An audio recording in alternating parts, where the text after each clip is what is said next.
Internal pressure simmers. Two fronts, two battles, one question hanging over all of them.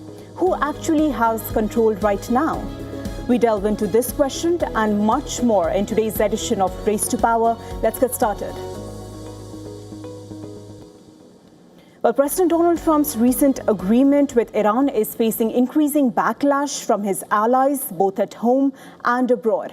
The harshest critics say the deal is a document of surrender to Iran, but US President Donald Trump has dismissed these allegations, insisting instead that the agreement amounts to Iran's unconditional surrender.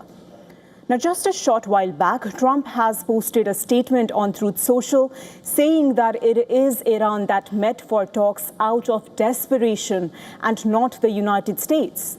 His statement on Iran further says, and I quote, "They are finished. We'll play out the 60 days. They get no money, not 10 cents. Well, Trump's statement is a response to what Iran's leader Mojtaba Khamenei said just a day ago about this memorandum of understanding. Khamenei, in a written statement, saying that it was the American president who, out of desperation, used all kinds of leverage to bring about this deal. The Iranian leader also said that he had a different view about this agreement but still granted his permission. The provisions of the signed Memorandum of Understanding has drawn criticism from lawmakers who argue that Trump was not tough enough on Iran. Critics also argue that the terms of the interim agreement fall short of what the American president set out to achieve at the start of the war. Now, Trump had been promising that he would settle for nothing but unconditional surrender. Even a year ago, this was actually his recurring motto. It's a very simple, unconditional surrender. That means I've had it. Okay, I've had it. I give up. No more. Then we go blow up all the nuclear stuff that's all over the place there. Now, let us remind our viewers that shortly after the US and Israel launched airstrikes on Iran on February 28, President Trump had laid out a host of objectives. At that time, he said the goals included preventing Iran from obtaining a nuclear weapon, achieving regime change, degrading its missile and drone capabilities, and even dismantling its, quote, regional proxy network, unquote. Well, under the current agreement, Iran commits to never producing nuclear weapons. The fate of Iran's enriched uranium stockpile and other nuclear issues will be addressed in future agreement. The draft contains no explicit restrictions on Iran's ballistic missile or its drone programs. Now, Trump also stated on March 2nd that Iran must stop arming and funding allied groups in Iraq, Lebanon, Gaza, and Yemen. However, the memorandum does not specifically mention those groups. Instead, it calls for an immediate end, also a permanent end to conflict across all fronts, including Lebanon. But let's look into Iran. On the other hand, it will be getting its frozen assets back if it complies with the deal. The agreement also provides for a $300 billion investment fund to be used for reconstruction. These terms have prompted allegations that Trump was forced to settle on Iranian terms. Even the Wikipedia page on the Iran war now mentions that the conflict ended in an Iranian victory. But remember, Wikipedia is an open source platform that can be edited by members of the public. But even then, it highlights the prevailing perception over the conclusion of this war. On Thursday, Trump pushed back at the mounting criticism, saying that those who think he was soft on Tehran are either jealous, they are either bad people, or stupid. In an interview with Axios, Trump admitted that he negotiated the agreement to prevent the conflict from triggering a global economic depression, but denied that he was humbled in any way by the 3-month war with Iran. Instead, he said that he believes there are no limits to his ability to exert power. So for the moment, the technical talks planned in Switzerland during the weekend have been postponed. US Vice President J.D. Vance has cancelled his trip amid the latest barrage of strikes Israel carried out on Lebanon, in which it claims to have killed several Hezbollah members. On the Israel-Lebanon front now, the latest development is that both sides have agreed to a ceasefire, which now goes into effect. But the question remains, beyond the debate on victory, it is on whether this deal will hold and talks of lasting peace will take place eventually.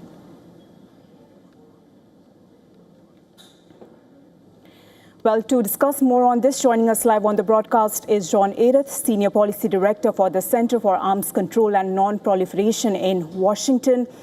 Welcome to the broadcast, Sir John. We know that Lebanon, as well as Iran, they have been pushing even after the agreement was signed, and US seemingly has lost its control over Israel. Iran also seems to have lost control over Lebanon. So how do we look at this situation when the proxies are actually controlling the entire scenario?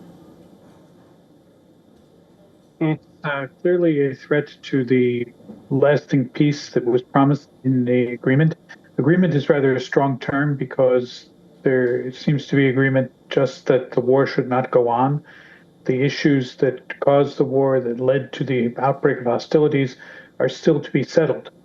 There's nothing in there about Iran's nuclear weapons other than a vague promise that it's going to be negotiated later. There's nothing in there about the ongoing regional conflicts. So it's a bit of a stretch to call it much of an agreement. There's not much there. Indeed, with the scenarios unfolding now, where do you see, what is your assessment of the agreement and the 60 days negotiations that were in plan? These 60 days will be important to settle the actual issues that are causing the conflict to begin with. I work at the Center for Arms Control and Non-Proliferation, so I'm looking most carefully at the nuclear issues, and there's been no progress on this. President Trump has repeatedly said that he can do better than the 2015 Joint Comprehensive Plan of Action, the JCPOA. So this is the time to show that, and this is the time to come up with something better. But there has been zero progress thus far on what that... John, we also know that Israel's Security Minister Itamar Ben-Gvir has said that all hell will rain on Lebanon. Lebanon will be on fire. Those were his words. Do you think it is just a political theater within his coalition so that there can be support for Benjamin Netanyahu? I'm not really an expert on Israeli politics, but the evidence is that the bombings continue, the violence continues. Hezbollah fires at Israel, Israel fires at Hezbollah. So the situation continues to be very serious, and there is little sign that it's going to improve. Thank you, John, for getting your insights on this developing situation. Thank you for joining us on the broadcast. You're very welcome. Well, US-Iran technical talks collapse as Lebanon heats up. J.D. Vance cancels regional travel amid escalation. So the question is, has US mediation fatigue reached to its peak after loss of control over sequencing?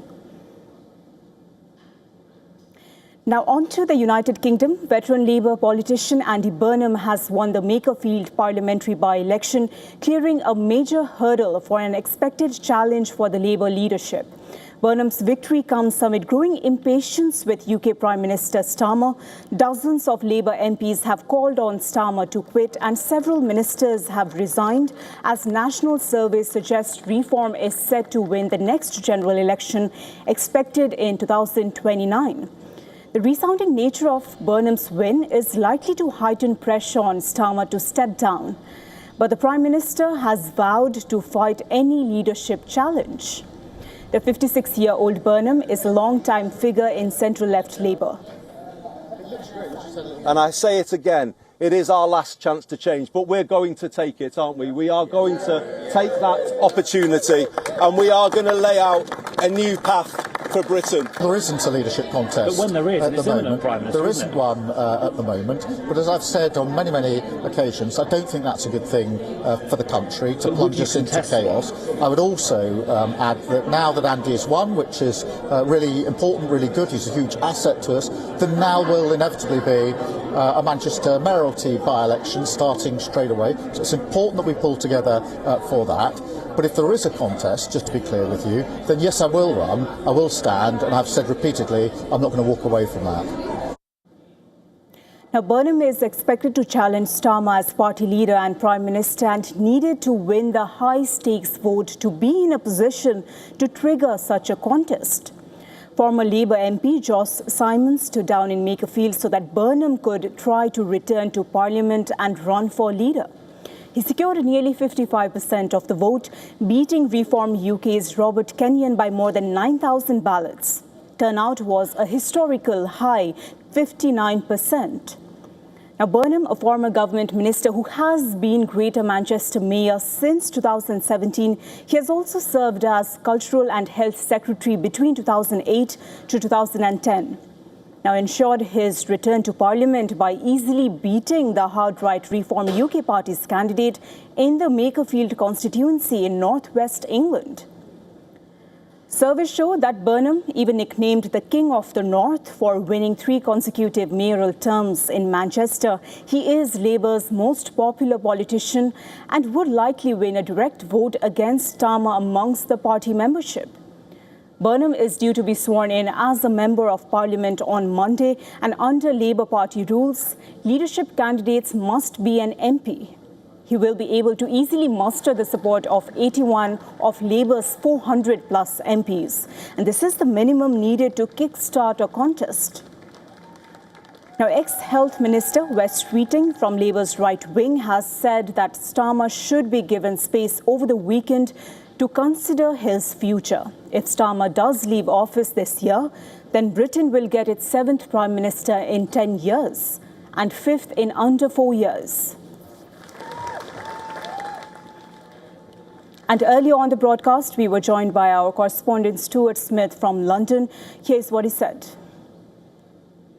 Well, remember, you just heard a Labour politician talking about a Labour government. This is someone that clearly wants the leadership of the country. It's not someone who's quite happy, as we heard earlier in the week, might be offered a cabinet position by Keir Starmer in order to try to stop any prospect of a leadership competition. At the same time, Keir Starmer has repeated once again he would not stand aside and he would fight. So Andy Burnham's hope that the Prime Minister would be convinced to leave, perhaps by senior cabinet ministers, as the right thing to do to avoid a divisive, drawn-out competition, that might not be happening either, though over the next 72 hours we could start to see that shift change. So for now it looks like a leadership competition might be on the cards. That will be Andy Burnham's second hurdle, having won this election, albeit with a very high percentage of the vote, 55% to the 35% of the runner-up. That is a sign that voters there at least want something to change. Now, Keir Starmer has knocked this back a bit,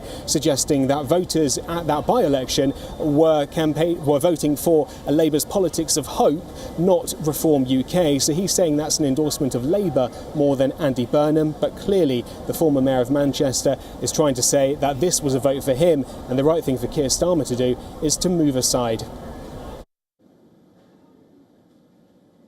European Union leaders have gathered in Brussels for the second day of their summit as they continue wide-ranging and difficult discussions. Day 2's agenda is focused mainly on 2 key issues: West Asia and, more prominently, the European Union's long-term budget. While both topics are important, it is the budget talks that are creating the most tensions among member states. The leaders are in disagreement over the proposed 7-year budget, but put forward by the European Commission, it is causing problem. The scale of the proposal is at around 2 trillion euros, and it has immediately triggered pushback from different sides. Wealthier countries, which contribute more to the EU budget than they receive, they feel the plan is too expensive. At the same time, poorer member states, which rely more on EU funding than they contribute, are also unhappy.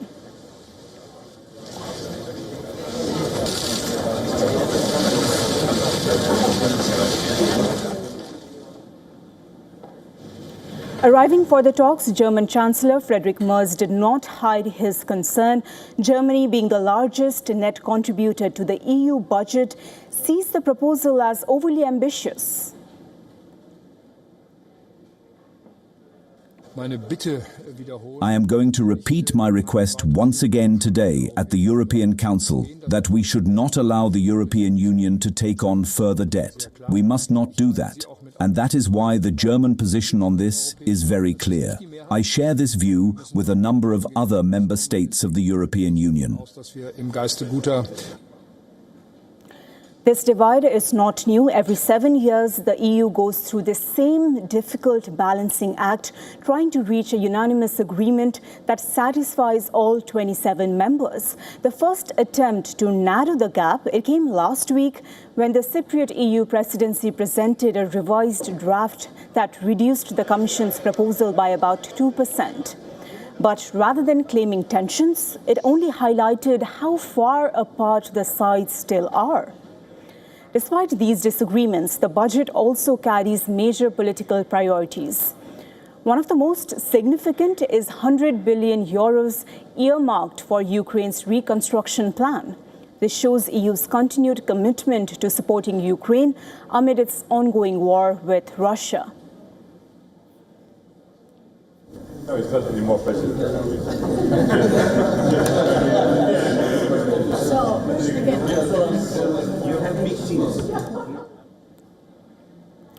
Under EU rules, the budget for 2028 to 2034 must be agreed by the end of 2027. However, with a wave of national elections expected across several member states next year, leaders are now pushing to reach a political deal much earlier. For now, no final decisions are expected. Instead, heads of member states are likely to simply outline their positions and their preferences. The task of shaping a workable compromise will then pass to the incoming Irish EU presidency, which is expected to prepare a revised proposal later in October.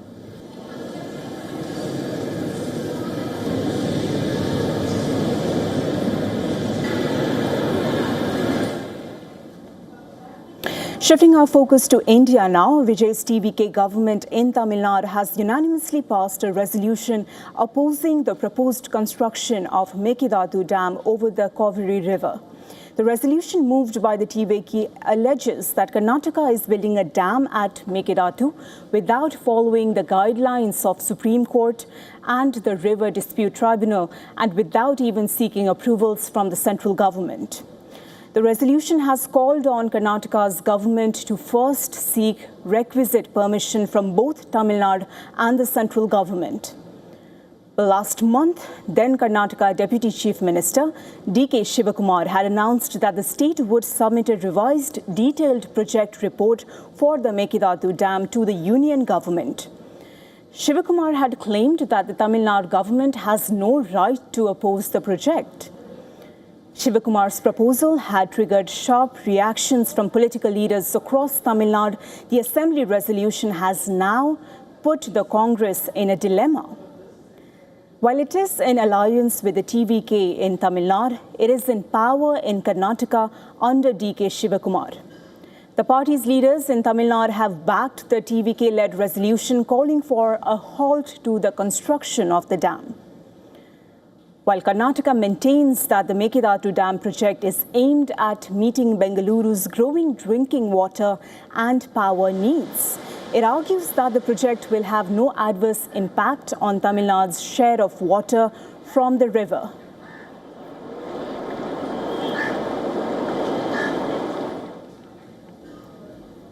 On to Zimbabwe now. The country's lower house of parliament has passed a bill to extend presidential terms from 5 years to 7 years.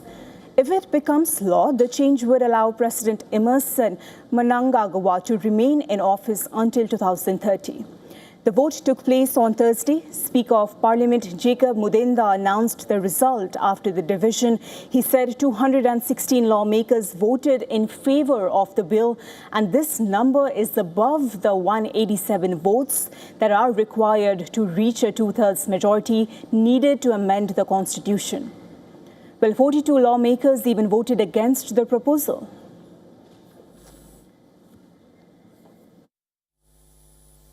Result of the count, therefore, is that 216 honorable members have voted in favor and of the third reading of the bill, and 42 have voted against the bill. The bill also introduces another major change. It removes direct presidential elections. Under the proposed system, future presidents would no longer be chosen by the public in a national vote. Instead, they would be selected by Parliament. The legislation has now been sent to the Senate. It is expected to be approved there as well. After that, it will go to the President for final assent before becoming a law. The constitutional amendments have triggered wider political debate in the country. Opposition parties have criticized the move. Civil society organizations and constitutional law experts have also raised concerns. They argue that such major changes to the political system should not be decided only by Parliament. They also say the issue should be taken to a national referendum, allowing citizens to vote directly on the changes. Now, President Emmerson Mnangagwa, who is 83 years old, came to power in 2017. He took office after the removal of long-time ruler Robert Mugabe. The transition was backed by the military. Mnangagwa later went on to win the 2018 and 2023 elections, both of which were disputed by opposition parties. Signs that the ruling party was considering extending his time in office began to appear around 2 years ago. At political rallies held by the ruling ZANU-PF party, supporters began chanting slogans calling for him to remain in power beyond 2028, when his current term was expected to end. Last year, the ruling ZANU-PF party formally resolved to pursue changes to the constitution to extend presidential terms. The proposal later received approval from the cabinet in February. 15th of April, our security and intelligence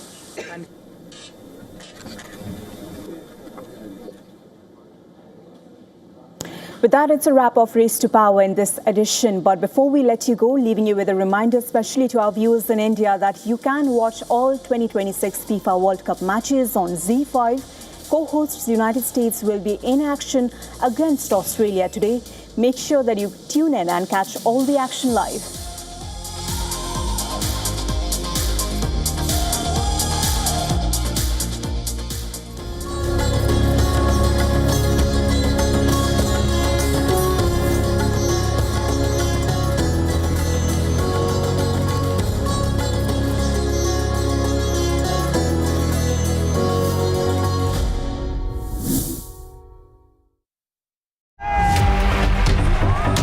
Campaigns, elections, alliances, controversies, and power play. Stories that analyze global and domestic politics. A dedicated show with varied perspectives, expert take, citizens' voices, detailed ground reports, and in-depth coverage from political corridors of the world. This is Race to Power, only on WION.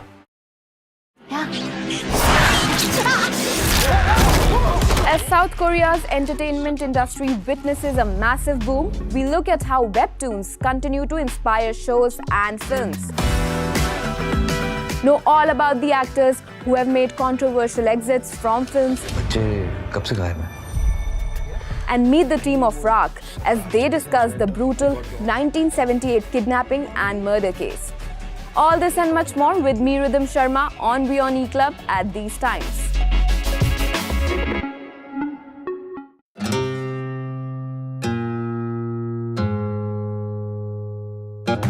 A sight for sore eyes. The Bergman is the perfect ride for a day on the lam to discover Delhi's vibe.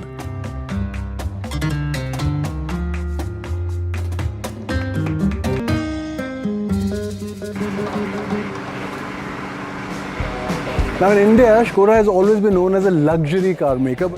The Skoda RS tries to hide behind a stylish facade, but it's a devil in disguise. Holy moly! Catch all these stories and more this week on WION Drive at these times. WION, India's global voice, the channel that brings you the biggest stories from across the world through India's lens.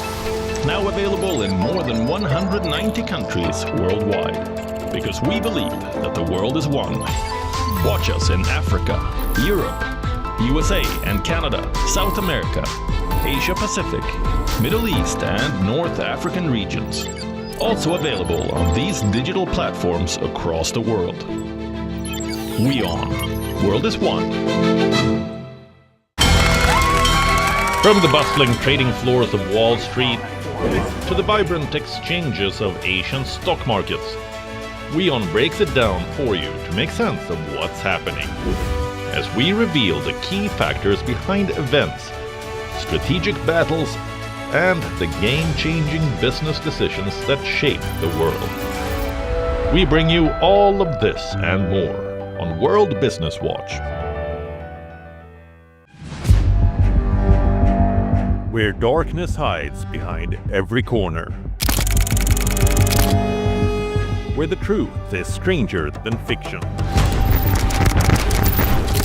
A show that dives deep into the stories which shock and mystify. Unsolved murders. Psychopaths who defy explanation. International war crimes. And millions swindled in financial fraud. The victims, the accused, and the sinister plot. Prime Crime is your front row seat to darkness.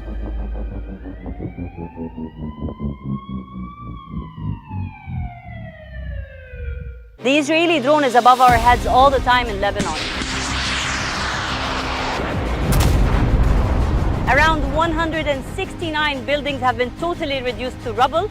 Every time there's a warning, they just come to this public area where there are around 200 tents and they reside for a while and then they go back to their home. Some of the Lebanese people enjoying their time, celebrating, singing, dancing, and some others forcibly displaced. From the southern suburb of Beirut, I'm Radi Francis for WION, World is One.